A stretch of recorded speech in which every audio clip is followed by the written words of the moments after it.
Here we go, 365 Sports. Paul Catalina, Craig Smoke, David Smoke. National Championship basketball coach Scott Drew of Baylor joins us here on the show with a game coming up Saturday against Texas Tech. How have the players reacted to Monday night in Austin? Well, first and foremost, we got a bunch of guys that don't like losing, so no one was happy.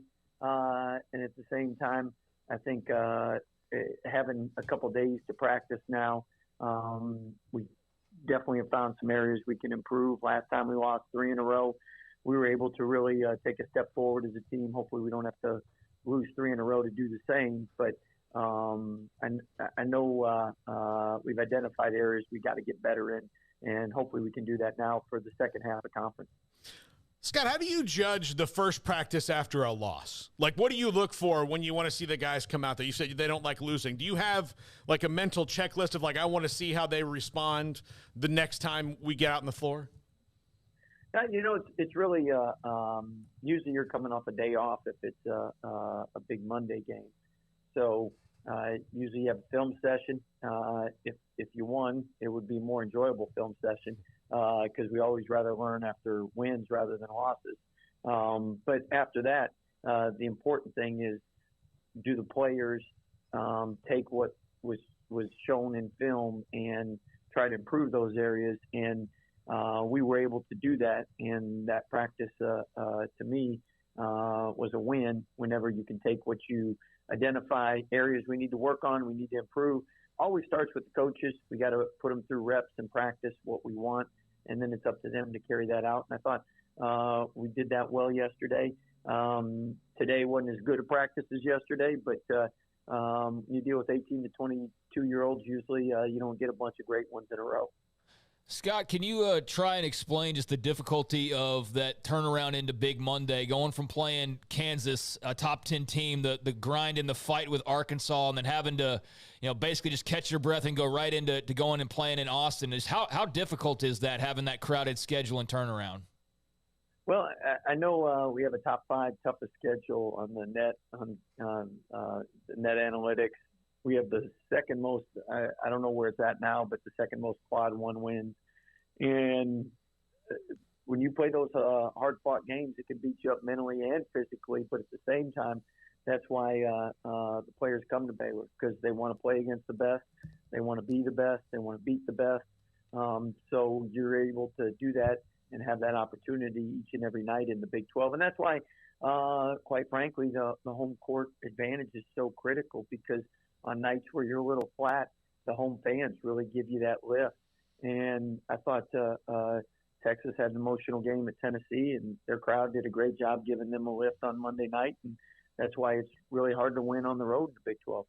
When I first met you in your office and sat down and interviewed you, and you had the dream of having home court advantage, and you mentioned like Hilton Coliseum or other places, Bramlage, and obviously with Allen Fieldhouse.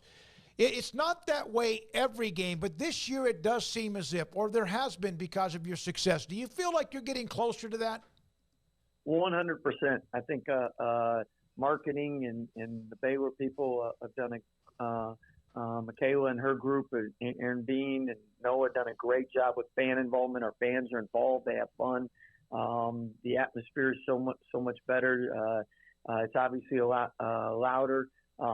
So I think all that has been a big lift and been a big blessing and a big help and support. At the same time, the new pavilion just takes that to another level. And I think it's the difference in eating hamburger and eating the difference of filet mignon. I mean, Texas place was rocking on a couple big games, but that small environment's rocking every game, and that's what the pavilion will be louder, more interactive. I know the media will be happy because Wi-Fi reception will be a lot better. I mean, it's just it's been good this year. It'll be even better next year. Scott, Jalen Bridges, since that West Virginia game when he broke out of his funk, it seemed to me, at least from the outside, that he was kind of letting his offensive slump kind of affect his whole game. But since that point, just the way he's contributed to your team in every which way that he can, it's been unbelievable. Yeah, I tell you, Jalen. A lot of people look at his shooting percentage, but really, his rebounding numbers have been terrific. He takes care of the ball, his assist turnovers. We'd like more assists, but he's a low turnover guy. He shoots free throws, and his defense has really, really improved. I know a lot of times we talk about how hard it is for freshmen to come in and learn the college system and whatnot, but it's also hard for transfers because Coach Huggins is a great coach, but their defensive philosophy was completely opposite in ours in a lot of areas. So if you do something for several years and now all of a sudden you say, hey, we're not going to do this, we're going to do that, that takes time to adapt to as well. And I think he's done a great job adapting. Scott, Keyonte George is obviously a dynamic player. The shot selection with the clock underneath 20 seconds, that's a shot. If he makes it, no one blinks.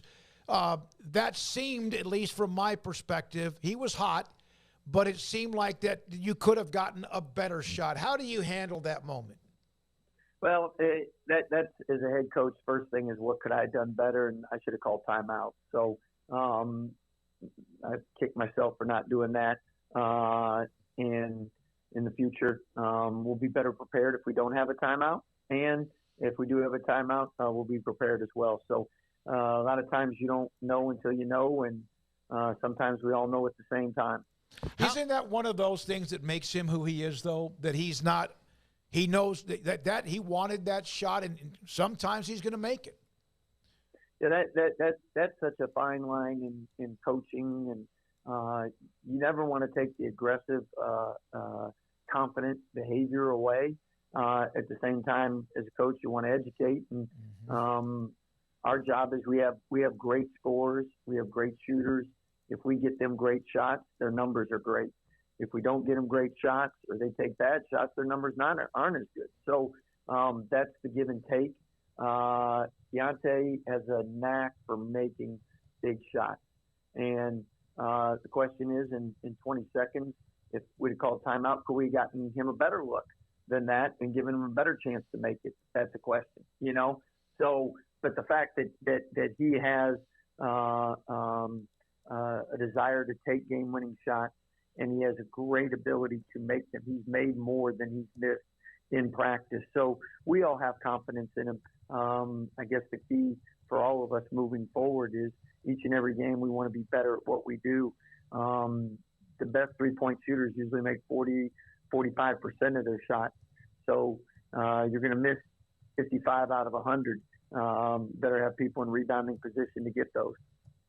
Is it one of the hardest things maybe in all of sports, but in that situation, 20 seconds, one timeout, to make the decision when to use those? Because you're also judging, okay, is the team we're playing against, you know, could we get them back on their heels if we don't, if we just run? All those decisions you have to make. You only get 4 in the game and only get 3 in the second half, and those ones in the last minute seem to be – that's a tough decision to make. And that's where, again, in a perfect world, you're playing guys that have been in the program for 3 and 4 and 5 years because they have more experience in that, you know. And when you play freshmen, sometimes they don't have as much experience. Doesn't mean they can't be successful in it, but like someone that's a junior or senior maybe has been in that situation before. And that's why in coaching, I think you have to identify what's best for your team at the particular time. So, I mean, if Keyonte hits that and you save a timeout, and even if Texas scores or doesn't score, it's great to have that timeout. If you could have gotten a better look and scored off of that, then obviously it's better to have called timeout. I know it didn't work, so the alternative would have definitely been better. No question. And again, he might make that next time, and you win a big game somewhere at home or not. Texas Tech picked up their first win. They were dead and buried, 0-8, and still have a big hole to come out of. And they're down 23 against a really good team and won. What did you see they did differently? I know they started pressuring the ball in the backcourt a little bit. Well, if you look at it, they've had 2 wins in a row now, and they've been shorthanded in both. I think they've really rallied. They won on the road in the SEC Challenge. It's never easy to win on the road. And that was a big win for the Big 12 at LSU. And then Iowa State was in first place in conference, and they ended up beating them. So why our league is so good is because top to bottom everybody's good. And you saw what Oklahoma did to Alabama. And, if you're not ready to play, anybody can win each and every night. What Texas Tech's done because of the injuries is they've had some guys step up and they've played better. And they were down 21 with about 10, 11 to go, so they did pressure it more. But at the end of the day, they're playing good basketball right now. The last two games, Scott, they're taking care of the ball. Yep. They're making good shots. So when do sorry, you go know, ahead. I think we lost you. Disconnect. I'm sorry I interrupted you. Oh. Do you feel like you've got more leeway these days with officials than you had because you won a national championship or not? At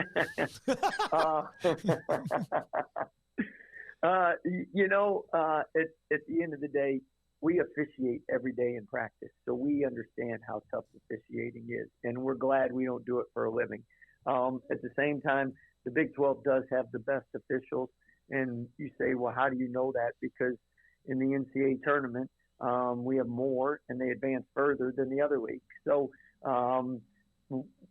coaches would always like more calls, but I do feel that we do have the best officials in the business. And over time, you learn to communicate with them better. I mean, 20 years, hopefully you communicate better with your wife, and same thing with officials. And we make mistakes. They make mistakes. It's not a perfect game. But at the end of the day, I think working with people longer is definitely more beneficial. But a louder crowd, a more engaged crowd can affect those human beings who wear the stripes, correct?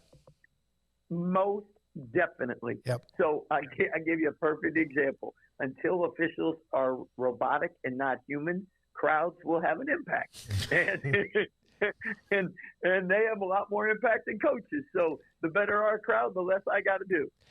The Big 12 meetings are going on right now, and Gonzaga's been brought up as possibly something that they're discussing. Have you had any conversations with Mac about that? Well, the great thing is Mac is somebody that I really trust. He asks for opinions when he wants it. I know when their name first got brought up, we talked about it. But after that, the good thing is Mac's the best at his job. He lets me worry about our team and coaching basketball this time of year. Mm-hmm. And you know what? That's enough to keep us busy. Thank you, Coach. Appreciate your time. We'll see you Saturday. Hey, thank you, guys. Appreciate you. That's Scott Drew, Baylor men's basketball coach on 360.